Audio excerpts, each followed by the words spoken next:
residual, there is some level 2 evidence of SBRT. If the lesion is less than 7 centimeters or typically ideally less than 5 centimeters, SBRT is emerging as an effective option with a local control rates of 90% and 1-year survival of to the tune of 67 to 70%. Right, right. So Vinayak, this patient, what are your views on the adjuvant therapy? Uh, Usually, So we have some residue and we have a potential for recurrence. see, Yeah. the only thing is been their data is their non-surgical management beltazofan. Yeah. Otherwise, nothing specific which is not there for RCC. Yeah, absolutely. I would just like to reiterate, the belzutifan has been now recommended for this, and probably it's going to be used in some other settings of RCC also. But yes, belzutifan has got now good evidence for being useful in a VHL disease patient. Well, this patient has done about a little less than 2 years. He has now been offered PAZO as an adjuvant, and he has done pretty well. So the point we're trying to make is that in VHL, it's not really necessary to achieve the tri or pentafactor, which we would not always use. You can manage them less aggressively, watch the tumors, and then put them on suitable adjuvant, consider SBRT, and you would have fairly good follow-up. Yes, eventually most will land up with bilateral nephrectomy and replacement, yes. So I'll skip all this and come down to this. So here is our second case. This is a female this time, who's being evaluated for fever with a low hemoglobin. The ultrasound is not very helpful, but shows a very poorly defined 6 centimeter by 8 centimeter mass somewhere in the middle of the kidney, and then this is the CT scan. Right, so 9 centimeter mass with solid component more than the rest of the necrotic areas in the middle, and fairly big on the left side, right kidney normal. This patient has had an FDG PET, and FDG PET, in addition to what we saw there, shows this. A possibility that the L4 body is involved, and there may be a little bit of ingression into the psoas. So if you stratify them, this is intermediate risk. I'd like both of you, Vinayak and Saurabh, this is your patient. Let's start with Vinayak. This kind of patient, what do you suggest in these terms? If it's only solitary, I would do another imaging for especially bone. No, we do another MRI before we go ahead. Okay. Otherwise, if it is there is two lesions are there, the soft tissue as well as bone, would take it as a metastatic disease. Yeah. And see if the burden is less, systemic burden is less, they may maybe offer the surgery. Okay. So you would consider doing? Take an opinion at least. Take an opinion. Yeah. Saurabh? I think this lady is going to be symptomatic. You know, she's dropped the hemoglobin. She's not going to get better unless you take that kidney out first. Okay. So that's what I would offer her, and then obviously send her off to somebody who's brighter and they can give something more beyond that. Okay. So we have a doubtful one single site metastasis, symptomatic patient. On the strength of that, we would probably decide to go ahead and do a nephrectomy and then see what next, right? Okay. So this is what happened. We did a left nephrectomy. The HPE findings show a clear cell with the rhabdoid features being present, and there is no sarcomatoid component, grade 4, let me just say, with clear margins. So this is grade 4 ISUP grading, where 1 to 4 ISUP grading, where if you have sarcomatoid or rhabdoid differentiation, this is grade 4 disease. Now, I'd like to ask the pathologist, sir. You have a patient where this is the path report.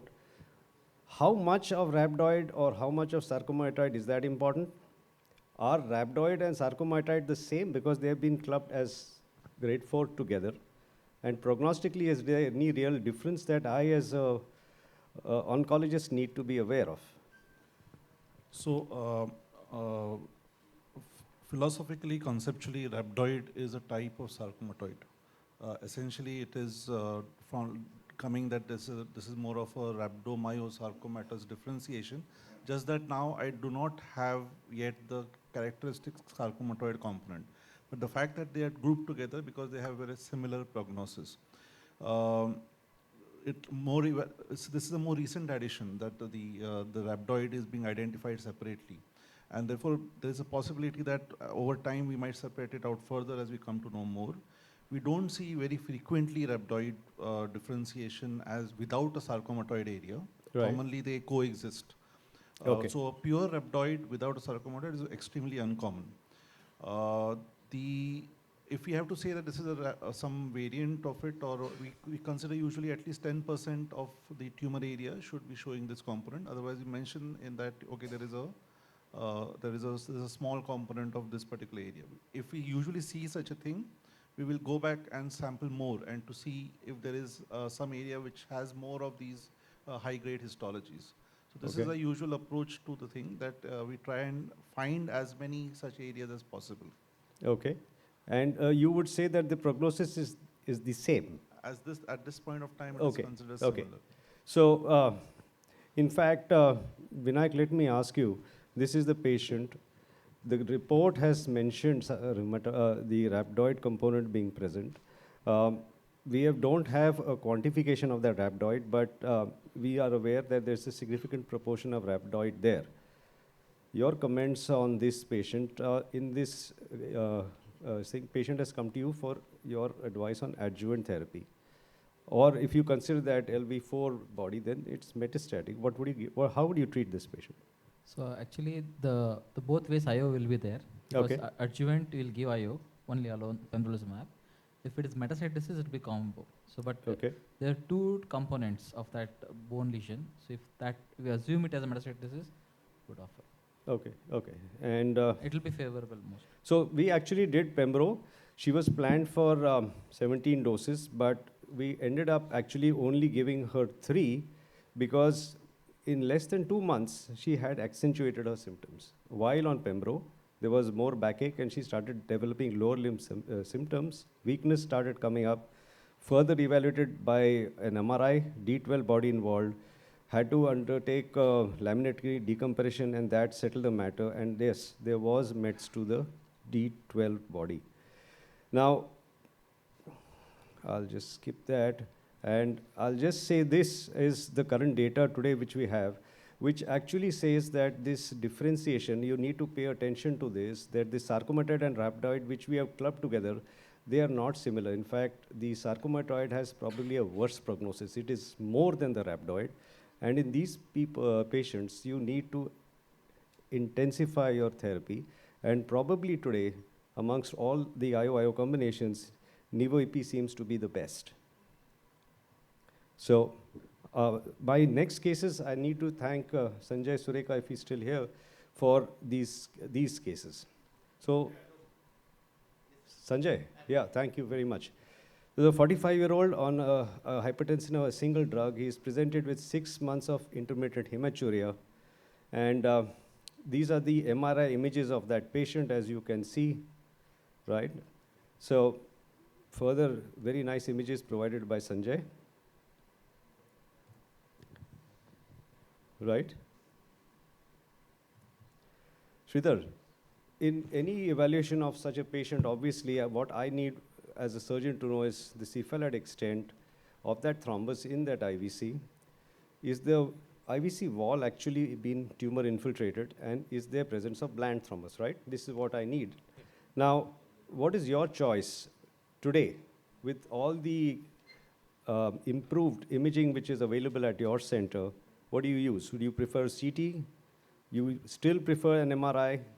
Would you add a Doppler to your workup? Or would you say that whatever is available, I'm not really worried because I have the availability of transesophageal echo, which I shall utilize intra-op?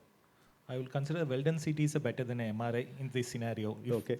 CT doesn't give adequate information, then I might consider doing an MRI subsequently. And during the surgery, if the facility of transesophageal echo is there, I will utilize it. In fact, Dr. Gupta, sir, would you agree that probably it's mandatory that you should have transesophageal echo while you're taking this case up for surgery? Would you agree? Or it is not mandatory, okay. but we have in All India Institute of Medical Science, we have a collaboration with our cardiothoracic team actually. If there is extension of the thrombus into the atrium, there we are taking their help and we operate in their operation theater. They have a facility of transesophageal Echo. ultrasound monitoring, Okay. and this has been used actually in 1 or 2 cases, which I distinctly remember. So definitely, if it is not necessary, you should have it, but if it is available, then it is good. The other point I want to highlight about this IVC wall infiltration. I think so this is very important factor to know beforehand. If so, then you have to involve your cardiovascular team and you have to be ready for the IVC graft or something like that, you know. Right. So my point I'm trying to ask all of you, and any might take it, when you have a high level 2 tending to 3 thrombus, is your cardiac team always alerted? You prepare for bypass, you prepare for grafts. Any one of you could, the uro-oncologist. When we do this, so we operate as a team of 4. So me as a urologist, we've got a vascular surgeon, we have the cardiac surgeons and the liver transplant guys. So all 4 of us do this together because this is an extremely complex thing, and you got to have you got to have everything on board. Yeah. So we'll all operate together all the time. Right. So traditionally, we have been taught that the MRI is the best because you don't need contrast. And more so, when you're doing a CT scan, the dye can't reach above that thrombus. So the cephalad extent is not very good, and it's, the MRI therefore scores better. But one specific area where MRI scores is wall infiltration. If your radiologist has been able to focus on that, he may be preoperatively denoting some areas where there is possible tumor infiltration, and that's where MRI scores. But today, like you mentioned, we got good CT, and CT with a Doppler probably is the best you can get in terms of real-time information.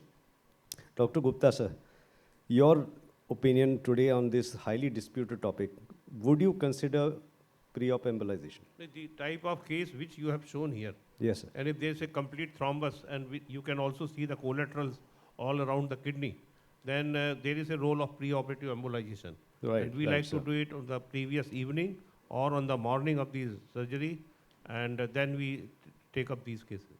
What about any role for neoadjuvant therapy here, TKI therapy, Dr. Vinay? Unless there is other meds, I would not prefer it. So many of us have felt that if you have a high thrombus, you've given him 2 or 3 months of therapy, But you might be able to reduce the size. Have you I've used done it? for Any few done for information few on that? I've done TK for Yeah. most of times, but Okay. not done with IO. But it is not rewarding. You used TKI as a neoadjuvant in these kind of settings. The surgeons was not keen to operate and send to Okay, me. okay.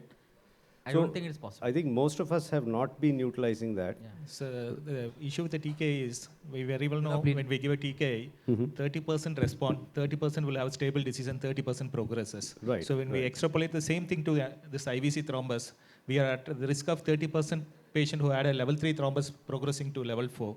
So I won't consider a TKA in this situation. Right. We don't have any evidence with the No IO data. No data. that no. has. See, the problem is where I'm telling is there's metastatic disease elsewhere, and this being a cytoreductive surgery, if this is a thing, we intervene. Otherwise, if it is clear-cut, localized disease would not occur. We will not have, right.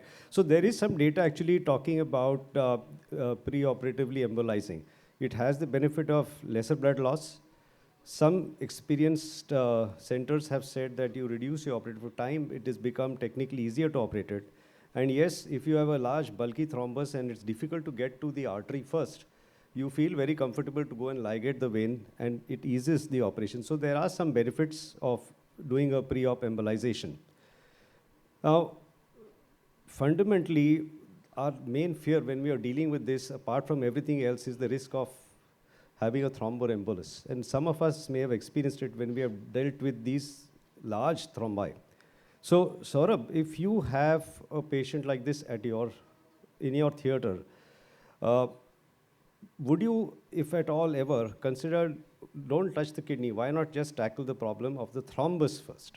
And we'll get that thrombus out, settle the IVC, and then at a leisurely place, we can get that kidney out, right? The other question I'd like to ask you is that we've been taught always that if you tackle the vein first, you might have the inflow of the artery causing a lot of renal expansion, and then it will be problematic. It bleeds all over. And the last question I'd like to ask you is, do you do en bloc at one time, just circle the whole pedicle and then just fire a stapler and get done with it? So have you used or have you done this, or you feel it's not helpful? So, I mean, looking at this particular case, getting your stapler around a vein which is full of tumor, I think that's a wrong thing to do probably. I've never done it. I don't think Okay. I'll do it. I always go for the artery first, and that's just, partly. The point is that you can't sometimes, when there's bulky thrombus there in the vein, you can't very easily reach, especially if the IVC is also expanded out there. And in addition, sometimes you may have a lot of hilar nodes. So it's not always easy to get down to the artery. And that's the situation. How are you going to deal with that? True. I think that's why you need, these things you do it with all your resources. And Yeah, your so- resources are your manpower. So you have your Okay. vascular surgeon with you, you have your liver surgeon with All you. right. And therefore it is easy to deal with it. I think one of the problems with dealing with the thrombus first is that very early on in the operation, if you dislodge it, it will go straight into the, big Actually, vessels. the other way around. If you're trying to prevent this thrombus embolism, you would not like your assistant to have any manipulation around the kidney, minimal manipulation. That's what you tell your resident assisting across the table. So that's how this whole, approach business came up. And there is now data. In fact, this is what I'm quoting is from a large series out of Japan. And when they worked this way with large thrombi present in the IVC, they found that a thrombus first approach is quite helpful. You actually have less risk of that embolus happening. The surgery was faster, and there was significant blood loss with the overall complications actually going down. So we need to see in these situations what should be the attack approach. Kidney first, thrombus first. We should think about that. Dr. Gupta, sir. No, about this renal artery ligation has to be done first. And what we do is normally we start our dissection from the aorta. From there we try to find out the renal artery. Very At good, that sir. level,